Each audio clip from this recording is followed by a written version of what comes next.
É simples compreender por que objetos de cargas opostas se atraem. Mas como é que pode um objeto carregado atrair um objeto neutro? Nesse vídeo eu vou discutir a natureza elétrica dos materiais e levar você a compreender como é que essa atração se dá.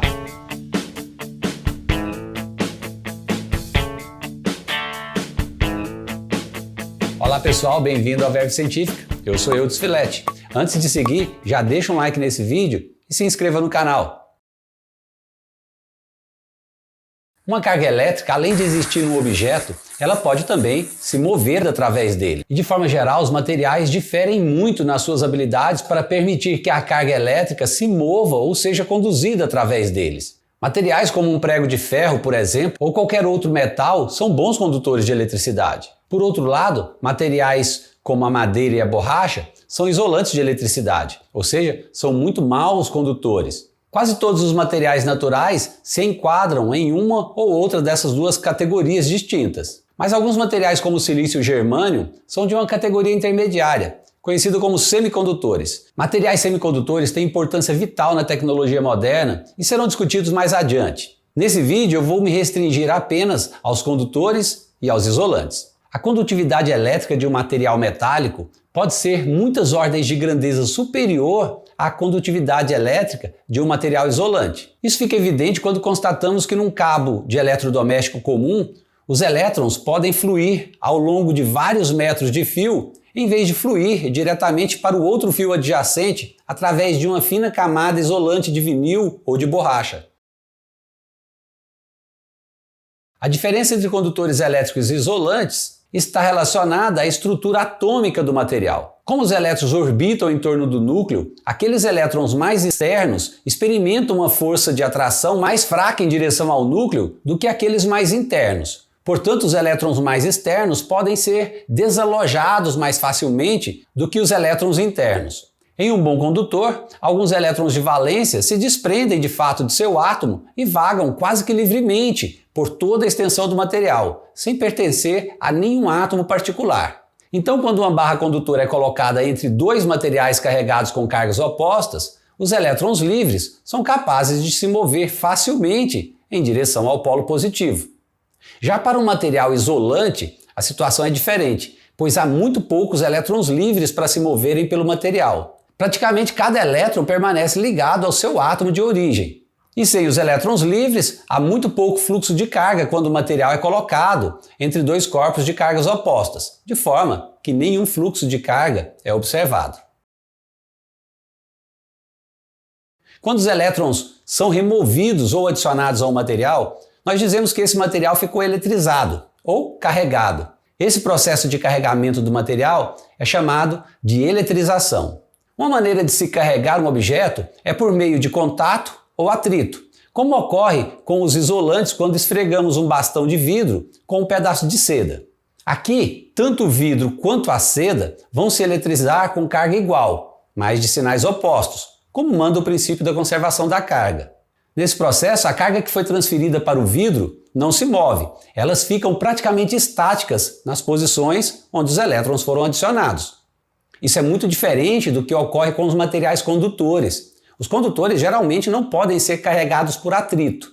Em vez disso, é mais simples carregá-los por contato. A ideia essencial aqui é colocar um objeto isolante carregado em contato com um material condutor. Assim, os elétrons podem fluir facilmente para a esfera metálica e se moverem livremente através dela.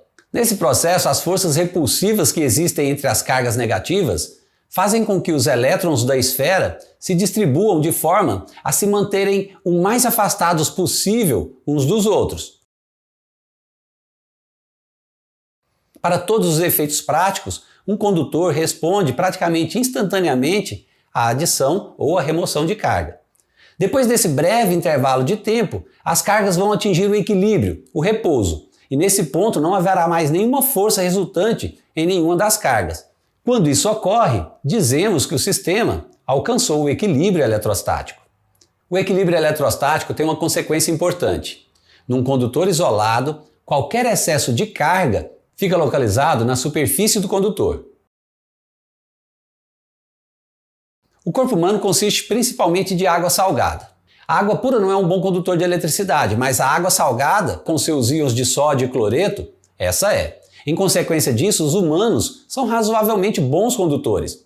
E isso nos permite compreender por que, ao tocarmos um objeto carregado, ele se descarrega. Quando uma pessoa encosta no metal carregado, a pessoa e o metal juntos se tornam um único condutor, muito maior do que o metal sozinho. Qualquer excesso de carga que estava inicialmente confinado ao metal, agora pode se espalhar sobre todo esse novo conjunto, metal mais pessoa. Isso pode não descarregar totalmente o metal, mas em circunstâncias típicas, onde o ser humano é muito maior do que o metal, a carga que permanece no metal é muito menor. E, para a maioria dos propósitos práticos, o metal é descarregado. No geral, dois condutores em contato vão compartilhar a carga que estava originalmente em apenas um deles. A própria Terra é um condutor gigante, por causa da sua água, do seu solo úmido e de uma variedade de íons distribuídos na sua superfície. Qualquer objeto fisicamente conectado à Terra, por meio de um fio condutor, é considerado um objeto aterrado, o que significa que esse objeto compartilha qualquer excesso de carga que possui com a Terra inteira. Agora, considerando o imenso volume da Terra, qualquer condutor ligado a ela será completamente descarregado. E isso torna claro o objetivo de se aterrar objetos como circuitos e aparelhos elétricos. O objetivo é evitar o acúmulo de qualquer carga sobre esses objetos. Nós vimos que cargas opostas se atraem. Mas como é que objetos carregados exercem uma força atrativa em um objeto neutro? Isso tem a ver com a polarização do material.